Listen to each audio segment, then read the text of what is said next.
আল্লাহ রাব্বুল আলামিন হযরত মালাকুল মাউত আজরাইল আলাইহিস সালাতু ওয়াস সালামকে ডেকে বলবেন, ওগো আজরাইল, পৃথিবীতে এই মুহূর্তে কে অবশিষ্ট আছে?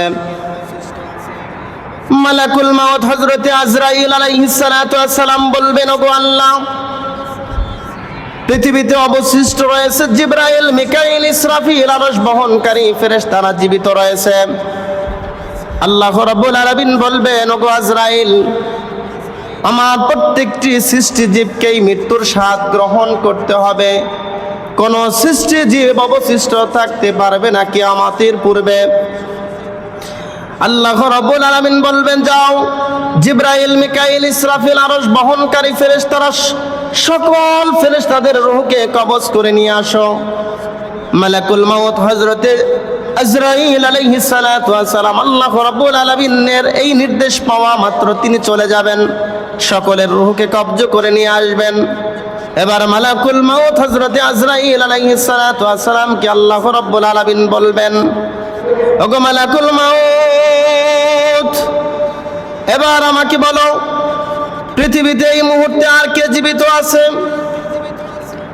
অথচ আল্লাহ রাব্বুল আলামিন তিনি বিষয়ে পূর্ণ অবগত থাকা সত্ত্বেও মালাকুল মাউত হযরতে আজরাইল আলাইহিস সালাতু ওয়াস সালামকে জিজ্ঞাসা করবেন, এই মুহূর্তে পৃথিবীতে কে জীবিত আছে? মালাকুল মাউত হযরতে আজরাইল আলাইহিস সালাতু ওয়াস সালাম বলবেন, ওগো আল্লাহ, পৃথিবীতে এই মুহূর্তে জীবিত আছে আপনার দুর্বল বান্দা মালাকুল মাউত। এবার মালাকুল মাউতকে বলবেন, ওগো মালাকুল মাউত, তুমি তো জানো তোমাকে আমি কেন সৃষ্টি করেছি, কি উদ্দেশ্যে সৃষ্টি করেছি। তুমি তো সব বিষয়ে ভালো মতো অবগত রয়েছো, তোমাকে আমি কেন সৃষ্টি করেছি। আর তোমার কাছে কি আমার পবিত্র কোরআনুল কারীমের আয়াত পৌঁছায় নাই? কুল্লু নাফসিন যায়িকাতুল মাউত, প্রত্যেকটি সৃষ্টির জীবকে মৃত্যুর স্বাদ গ্রহণ করতে হবে, এই আয়াত কি তোমার কাছে পৌঁছায় নাই? সে হিসেবে তুমিও তো আমার সৃষ্টিজীব, তোমাকেও মৃত্যুর স্বাদ গ্রহণ করতে হবে। যাও যাও, তুমি তোমার নিজের রূহকে কবজ করে নিয়ে আসো। মালাকুল মাউত চলে যাবেন জান্নাত এবং জাহান্নাম উভয়ের মাঝখানে চলে যাবেন নিজের রূহকে নিজে কবজ করার জন্য।